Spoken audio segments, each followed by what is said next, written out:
سے اولا ہو آلہ ہمارا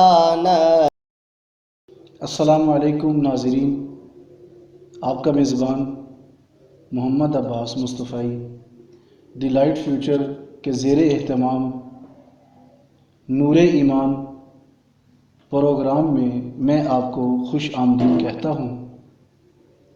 آج کے پروگرام میں ہمارے ساتھ شامل ہوئے حضرت علامہ رضوان بشیر شہبازی صاحب، السلام علیکم۔ وعلیکم السلام ورحمۃ اللہ وبرکاتہ۔ آپ ارشاد فرمائیے کہ حضور علیہ الصلاۃ والسلام کس چیز سے سحری کیا کرتے تھے اور سحری کرنے کی فضیلت کیا ہے؟ بسم اللہ الرحمن الرحیم۔ دین اسلام میں سحری کی بڑی فضیلت ہے۔ سحری کا وقت ہمارے لیے بہت ساری رحمتوں اور برکتیں لے کے آتا ہے۔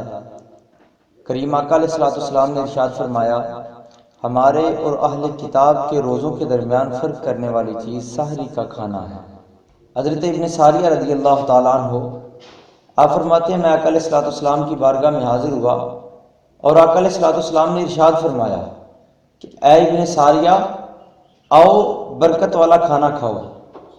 اس سے ہمیں یہ پتہ چلتا ہے کہ سحری والا کھانا بہت ہی مبارک کھانا ہے۔ یہ گھر میں برکت لاتا ہے، رزق میں برکت لاتا ہے۔ اور میرے آقا علیہ الصلوۃ والسلام نے ارشاد فرمایا کہ مومن کے لیے بہترین سحری کھجور ہے۔ سحری کسی بھی حلال کھانے سے ہو جاتی ہے، مگر ہمیں چاہیے کہ ہم جہاں پہ اور کھانے استعمال کرتے ہیں اس کے ساتھ ساتھ سحری میں کھجور کا استعمال بھی کریں۔ اگر ہمیں تر کھجور میسر نہ ہو تو پھر ہم خشک کھجور ضرور استعمال کریں، کیونکہ یہ میرے آقا علیہ الصلوۃ والسلام کے نزدیک بہت ہی بہترین عمل ہے۔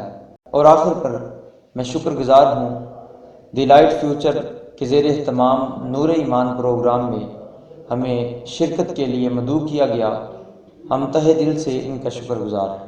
سے اولا ہو